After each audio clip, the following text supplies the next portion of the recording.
प्यारे बच्चों, नमस्कार। तो आज हम अपने हिंदी विषय की 2 तासिकाओं के अंतर्गत बड़ा ही सुंदर एवं रोचक पाठ देखने वाले हैं। बच्चों, हमने अपने मधु कलश के अंतर्गत पिछले तासिका में देखा था ना, सुनेली बहू की सूझ किस तरह थी और बिंदणी बिंदनी यानी राजस्थानी भाषा में बहू को बिंदणी कहा गया है। और वो खेजड़े का पेड़ भी आपको पता है, राजस्थान में पाए जाने वाला खेजड़े का पेड़ कैसे होता है, जो कांटीला होता है लेकिन वो खेजड़े का पेड़ हरा भरा होता है। हमने ये भी देखा था कि पानी के लिए तरसने वाली, पानी के लिए तड़पने वाली वो सुनेली किस तरह दर दर की ठोकरें खाती है। कई परिवार कुओं के समीप जाकर बच जाते हैं और उंदरे ने किस तरह बिल बनाया था और गीली मिट्टी का अनुमान सुनेली के जीवन में किस तरह की रोशनी लाता है। यानी उंदरे ने निकाले हुए गीले मिट्टी से जो है सुनेली किस तरह का यहाँ पर सुंदर सा ऐसा कुआं बनाती है और मीठे जल में वो अपने पानी के साथ साथ अपने अश्रु भी किस तरह बहाती है। यानी उसकी खुशी का ठिकाना नहीं रहता। गांव वाले उसकी सहायता के लिए आते हैं। सबसे पहले तो गांव वाले सुनेली को बहुत कोसते हैं, यानी उसका मजाक उड़ाते हैं, हंसी उड़ाते हैं उसके परिवार की।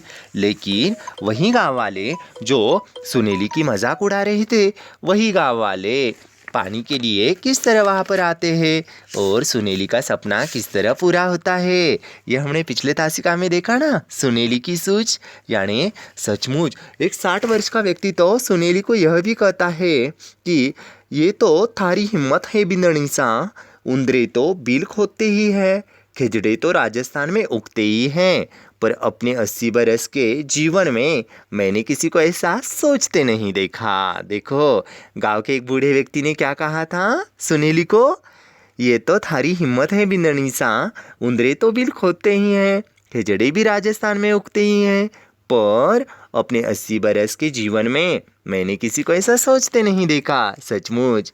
और यहाँ पर सुनेली के खोदे गए कुएं से पानी कभी खत्म नहीं होता और लोग आज भी उसे सुनेली का कुआं कहते हैं। यानी राजस्थान में प्रसिद्ध है वो सुनेली का कुआं, क्योंकि सुनेली की मेहनत रंग लाई थी। सुनेली की मेहनत रंग लाई और गंगा के पवित्र धारा की तरह सुनेली के कुएं से मीठा जल निकला। बच्चों, उम्मीद करता हूँ सुनेली की सूझ यह कहानी आपको अच्छी लगी होगी ना। चलो, आज जीवन के प्रति नई शिक्षा देने वाली, जीवन की ओर हमें प्रेरित कराने वाली मध्यम वर्गीय परिवार में छात्रों के सामने घर की आर्थिक स्थिति के कारण कुछ समस्याएं आती है। यदि छात्रों में समझदारी होना तो आपसी सहयोग से वे इन्हें आसानी से दूर कर सकते हैं। तो ऐसे मध्यम वर्गीय छात्रों की ओर ले चलने वाली, उन छात्रों के जीवन में परिवर्तन लाने वाली नई कहानी, नई दिशा। कहानी का नाम नई दिशा। राहुल और राजेश दोनों एक ही कक्षा में पढ़ते हैं। दोनों रहते भी एक ही गली में। दोनों बहुत पक्के दोस्त। राहुल और राजेश दोनों पक्के दोस्त भी हैं। हाँ, आज छुट्टी के बाद जब दोनों घर लौट आए तो उदास थे। उदास यानी नाराज। दोनों के चेहरे पर एक तनाव था। आज कक्षा में सालाना परीक्षा की तारीखें बता दी गई थी। यद्यपि टाइम टेबल अभी नहीं आया था। यानी राहुल और राजेश दोनों एक कक्षा में पढ़ते थे, लेकिन आज दोनों उदास थे, क्योंकि आज सालानी जो परीक्षा थी, वार्षिक जो परीक्षाएं थी, उसकी तारीख वहाँ पर घोषित की गई थी।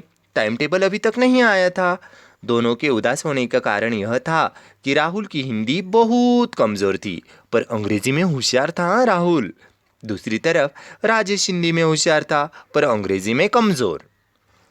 उनकी चिंता का कारण यह था कि दोनों के ही पिता उन्हें कहीं ट्यूशन पर भेजने को उनकी हैसियत में नहीं थे।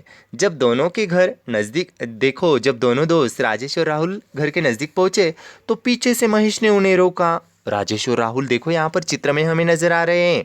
दोनों दोस्त किस तरह जा रहे हैं और उन दोनों दोस्तों को रोकने वाला कौन है? महेश। वह 12वीं का छात्र था। महेश कौन सी कक्षा में पढ़ने वाला था? महेश 12वीं कक्षा का छात्र था। इन्हीं की गली से आगे रहता। उसने इन दोनों मित्रों से पूछा, क्या बात है आज तुम दोनों एकदम, देखो उसने पूछा क्या बात है आज तुम दोनों एकदम चुपचाप दिखाई दे रहे हो? बातचीत नहीं, न हंसी के ठहाके, क्या बात है? कुट्टी तो हो गई क्या दोस्तों में? मैं स्कूल से तुम्हारे पीछे पीछे आ रहा था, यानी महेश ने उन्हें टोका। टोका यानी पूछा कि क्या हुआ, क्या बात है, कि कहीं आप दोनों में कुट्टी तो नहीं हुई? दोनों मित्रों ने अपनी समस्याएं बताई कि वे क्यों चुप हैं, क्यों उदास हैं। महेश ने दोनों की बात सुनी, 2 मिनट सोचता रहा, फिर बोला, तुम ट्यूशन क्यों नहीं लेते हैं? महेश भैया, आपको तो पता है ना, पापा की आर्थिक स्थिति ऐसी नहीं है कि ट्यूशन के लिए 500 रुपये दे सके। राहुल ने कहा। तो राजेश भी बोला, यही समस्या मेरे साथ भी है महेश भैया, यानी दोनों मध्यम वर्गीय परिवार से हैं, ताल्लुक रखते हैं, दोनों की आर्थिक स्थिति खराब है। महेश मुस्काया, फिर कुछ सोचकर बोला, चलो आज शाम तुम 4 बजे मेरे घर आ जाना, मैं तुम्हारी समस्या का हल निकाल दूंगा। ठीक है कहकर राहुल और राजेश अपने अपने घर चले गए और महेश अपने घर, यानी महेश ने उन्हें 4 बजे उनके घर बुलाया था। दोनों मित्र शाम को 4 बजे महेश के घर पहुंचे। महेश ने उन्हें बैठाया और पूछा कि राहुल, तुम्हारी अंग्रेजी बहुत अच्छी है, क्या तुम अंग्रेजी पढ़ाने की ट्यूशन कर लोगे? तुम्हें सिर्फ 1 घंटा। राहुल ने 1 मिनट सोचा, हाँ कर दी। उसने मन में तय कर लिया कि ट्यूशन के पैसे से मैं हिंदी की ट्यूशन ले लूँगा, इसीलिए उसने हाँ कर दी। महेश ने राजेश से पूछा, तुम हिंदी की ट्यूशन कर लोगे? देखो, क्योंकि राजेश की हिंदी अच्छी है तो महेश की अंग्रेजी अच्छी है। दोनों मित्रों ने मंजूर कर लिया, यानी दोनों मित्रों ने मंजूर कर लिया था। अगले दिन दोनों खुशी खुशी महेश के घर पहुंचे। तब महेश ने राजेश से कहा, राजेश, तुम्हारी हिंदी अच्छी है, तुम आज से राहुल को हिंदी पढ़ाओगे, और राहुल, तुम्हारी अंग्रेजी अच्छी है ना, तुम राजेश को अंग्रेजी पढ़ाओगे। मंजूर? राहुल और राजेश आश्चर्य से कभी महेश का चेहरा देखते, कभी एक दूसरे का। उन्हें उम्मीद नहीं थी कि समस्या का हल इतनी जल्दी निकल जाएगा। दोनों खुशी के मारे आपस में लिपट गए और महेश का शुक्रिया अदा करने लगे, यानी दोनों दोस्त मारे खुशी के एक दूसरे को लिपट गए। उन्हें पता नहीं था कि इतनी जल्दी इस समस्या का हल निकल जाएगा। उनकी समस्या का हल अब निकल गया था ना। तो एक की अंग्रेजी खराब थी तो एक की हिंदी खराब थी, लेकिन महेश ने उन्हें सही दिशा, सही रास्ता कैसे दिखाया, देखो। तब महेश ने कहा, तुम दोनों इतने अच्छे दोस्त हो, एक दूसरे की खूबियाँ और अच्छाइयाँ तो जानते हो, पर तुमने कभी साथ बैठकर अपनी समस्या का हल ढूंढने की कोशिश नहीं की। आप इतने अच्छे दोस्त हो, एक दूसरे की खूबियाँ तो जानते हो ना, गुण दोष जानना अच्छी बात है। यही सच्ची दोस्ती है दोस्तों, कि हम कठिन समय में एक दूसरे के काम आए, हम एक दूसरे की समस्या को, उलझनों को समझे और उसे हल करने की मदद करें। यानी देखो, सच्चा दोस्त सूर्य की समान होता है, सच्चाई की राह पर चलने वाला होता है, और वही दोस्त किस तरह जीवन में सही राह, सही मार्ग हमें दिखाता है। तो यानी सच्चे दोस्त का चित्रण, नई दिशा इस पाठ के माध्यम से, इस कहानी के माध्यम से यहाँ पर सुमन वर्मा जी करना चाहते हैं। अगले ही दिन दोनों मित्र महेश के यहाँ ट्यूशन लेने लगे। देखो, एक तो अंग्रेजी की ट्यूशन लेता था, देखो, राजेश तो हिंदी की लेता था और राहुल अंग्रेजी की, क्योंकि राहुल की अंग्रेजी अच्छी थी तो राजेश की हिंदी अच्छी थी। और 12वीं कक्षा में पढ़ने वाला महेश, जिसने उन्हें नई राह, नई दिशा दिखाई थी, महेश भी उनकी मदद करता। तीनों की मेहनत रंग लाई। राहुल और राजेश जिन विषयों में डर रहे थे, उन्हीं में अच्छे नंबरों से पास हुए। सहयोग की भावना सदा सफलता दिलाती है, यानी सहयोग किस तरह सफलता तक हमें पहुंचाता है। सहयोग करना कैसी अच्छी बात है। सहयोग के कारण दोनों दोस्त अच्छे अंकों से पास हुए, दोनों दोस्तों ने अच्छे अंक प्राप्त किए।